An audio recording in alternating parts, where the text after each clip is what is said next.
Hello, and thank you so much for joining me today. Today's webinar is going to be exploring invasive bug species and how firewood can spread these forest invaders. So before we begin, I have a few housekeeping notes to go over. Today's webinar will be recorded and shared on the eKisk YouTube channel, so I would like to ask you to please keep yourself muted and your video off. If you have any questions, please feel free to drop them in the chat throughout the webinar, and I will allow time at the end to address all questions. After the webinar, I will be following up with everyone who registered by sending a copy of all downloadable content and the recording, which will be available on the eKiss YouTube channel again. So before we begin, I would like to respectfully acknowledge that I'm hosting today's webinar on the ancestral unceded territory of the Tanaha and the Swepnik peoples. I'm extremely grateful to live, work, and play on this land. So, a little bit about me before we get into the webinar. My name is Alyssa, and I'm one of the two invasive species education and outreach assistants this summer for the East Kootenay Invasive Species Council. I grew up in Richmond, BC, and I moved to Cranbrook in May for this position. And I'm a fourth year urban forestry student at UBC and have absolutely loved exploring the Kootenays. The land here is so beautiful.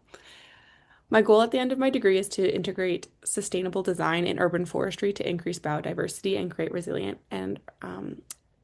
resilient green spaces. So we're going to go over a quick overview of today's webinar. We will start with an introduction of who eKisk is. We will then move into Invasives 101, where we will learn the basics of what an invasive species is. This will lead us into the risks of moving firewood, followed by 3 relevant insects that pose a risk to our forests. And then I will wrap up with a Q&A section, and this will be the time where you can unmute yourself and ask any questions or drop them in the chat at any time. So, as I mentioned before, I am one of the outreach and education assistants for the East Kootenay Invasive Species Council, or EKISC, as you've heard me refer to them throughout this webinar already. So, EKISC is a regional nonprofit organization that works to mitigate the negative environmental, social, and economic impacts of invasive species.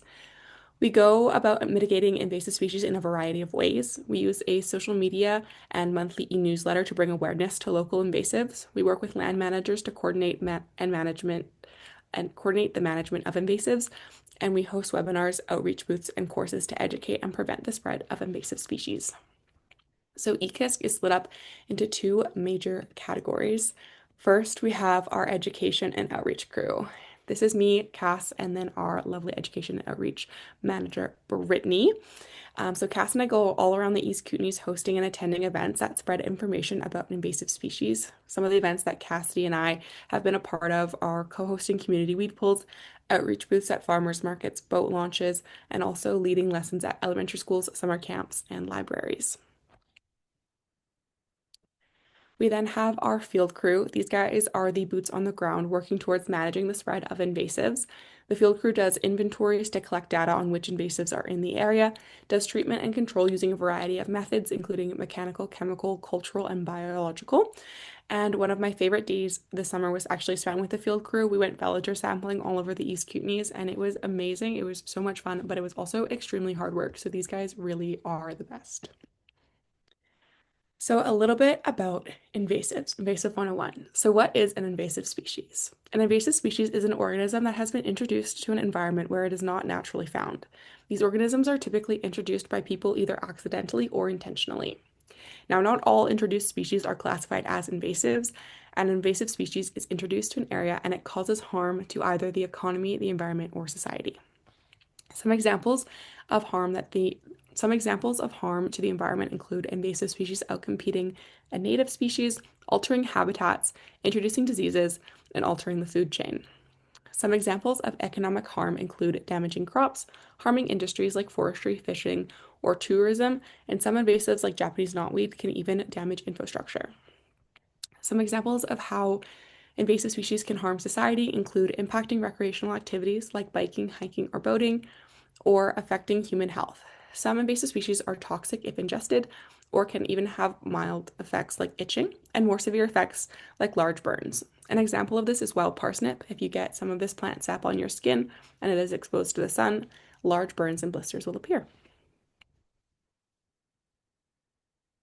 So, a little bit more about invasive species. We have some important terminology to classify invasive species and a little bit more information on that. So, The first is native species, which is a species that naturally occur in a specific geographic region. For example, fireweed is native to the East Kootenays.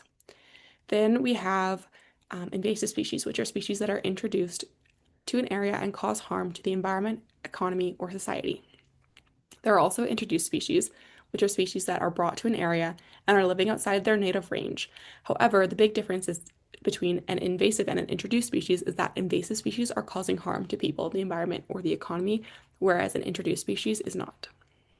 And finally, another word that we can use and at times causes some confusion when learning about invasives is the term weeds. So, weed is simply a plant that is growing where it is not wanted. This could be a dandelion growing in your yard and you don't want it there. A weed is not always an invasive species. So, getting into a little bit more about firewood and our bugs that we're going to be talking about. So, why you shouldn't move firewood is because firewood can be a host and it can carry things such as eggs, larvae, spores, and tiny insects. When firewood is taken to a new area, these insects, larvae, or spores can escape into the environment. And many of these organisms have no natural predators in their new location, which allows them to spread rapidly and can cause significant damage. So you can see here the infested forest. All of that gray is going to be dead trees, versus a healthy one, we have lush green. So, how far can you move your firewood? The general guideline for moving firewood is buy and burn firewood locally. It's recommended if you must move firewood to move it a maximum distance of 80 kilometers from where it is cut or purchased. However, please do check specific firewood regulations in your area, as some regions may have a quarantine or other rules in place to prevent the spread of invasive species. All right, we're getting into my favorite part is the insects that we're going to be talking about today. So the first insect that we will discuss is emerald ash borer, which is a species that is native to Asia. It is a small green beetle with a narrow bullet-shaped body, and it only attacks ash trees. Its larvae burrow under the bark, cutting off the tree's water and nutrition supply, and infested trees typically die within 2 to 4 years.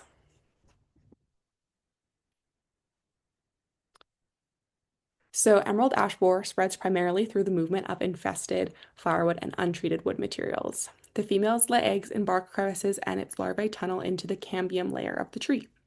It was first detected in Canada in 2002 in Windsor, Ontario, and is now found in Winnipeg, Edmonton, and is moving westward. Although it is not yet in the East Kootenays, it is approaching our region. So why should we care about emerald ash borer? Well, ash trees are really common in our region. They line our streets, parks, and riverbanks, and they provide habitat and stabilize soil. The loss of ash trees would weaken our ecosystem. So for prevention, we would like to to prevent the spread of emerald ash borer, use firewood from nearby rather than transporting it long distance. Burn local, buy local. Inspect your ash trees for D-shaped exit holes, bark splitting, or increased woodpecker activity, and report suspicious tree deaths to organizations such as ISCBC. So there are a lot of bugs in our region, and there are some native lookalikes. So I did want to include a little section of native lookalikes for our invasive bugs. So the first native lookalike is our six-spotted tiger beetle. It is also a metallic green, but it is much larger and more robust. It also has distinct white spots on its wing covers, and it is found in open sandy or wooded habitats. We then have the we then have the brew-breasted beetle, and these are in the same family as the emerald ash borer, and they include some native species that are green or bronze, but they're less vibrant and they have different host trees that they prefer. The next species that we are going to be talking about is our Asian longhorned beetle. Now, this species is native to China and Korea, and it is a large black beetle with scattered white spots and long banded antennae. It attacks a wide range of healthy hardwoods, including maple, birch, elm, poplar, willow, horse chestnut, and ash. Its larvae bore deep into the heartwood of the trees, which disrupts the water and nutrient flow. This causes dieback and structural weakness and eventual tree death. So the Asian longhorn beetle spreads through infested wood packing materials, firewood, and live trees. The females chew depressions into the bark to lay their eggs, and it has been detected in parts of the United States, including New York, Massachusetts, Ohio, and has been eradicated in some other areas after aggressive intervention. Although it is not currently in BC, it is considered high risk due to trade and firewood transport. So this species affects a common range of urban forest trees and especially maples and birches. So if it were to arrive in the East Kootenays, it would cause widespread canopy loss, habitat degradation, and economic damage. Although our cold winters may slow the spread of this species, it will not prevent its establishment. So to prevent its arrival, use firewood from nearby rather than transporting it long distances. We want to burn local and buy local. You want to inspect your wood and look for any round exit holes that are about the size of a pencil.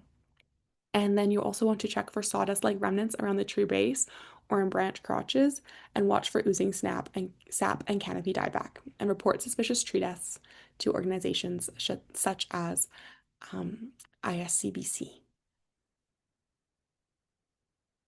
So for this species, we also have some native lookalikes. We have our white-spotted Sawyer beetle, and it is a large, dark native beetle with long antennae and some spotting. However, this beetle feeds on conifers rather than hardwoods, like our Asian longhorn beetle. And then we have other longhorned beetles, and they have long antennae, vibrant coloring, and I'm sorry, I don't know if you can see. I'll just admit that person. There we are. Sorry about that. And then we have any other longhorn beetles. They have variable coloring, but these native beetles often target dying or dead trees. They do not target the healthy ones like our Asian longhorn beetle will. We then have our final invasive bug that we are going to be talking about today. So this species was introduced from Europe, and its juvenile caterpillars are hairy and have blue and red dots, while their tan, fuzzy egg masses can be found on outdoor surfaces. It attacks oaks, birches, elms, and some coniferous trees, and it kills the trees by repeated defoliation, weakening the trees, making them susceptible to diseases and death, which usually occurs after several years of defoliation. So for the spread of this species, the spongy moth spreads when egg masses are transported on outdoor gear such as vehicles, firewood, trailers, furniture, and the females lay their egg masses on almost any surface, and the caterpillars then hatch and disperse. They have been found in parts of BC, such as the Greater Victoria area, on the island and the Gulf Islands, and they're under monitoring here due to increased risks and climate suitability.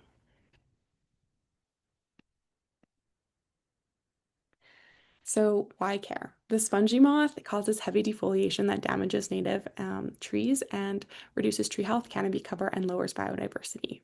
So climate change is increasing outbreak risks in new regions as well. The species can also use the tree of heaven, which is an invasive plant, as a host, which helps it spread further. So for prevention, we want to use firewood from nearby rather than transporting it long distances. Like I've been saying, we want to burn local, buy local. And we want to promote awareness of about how human movement spreads this species, because again, it is on your outdoor gear, trailers, firewood, and vehicles. So you want to also inspect your gear and vehicles before leaving any location for egg masses. And if you find any egg masses, you want to destroy those and report suspicious tree deaths to organizations such as ISCBC. So for this species, we do have two native lookalikes that we are going to be talking about.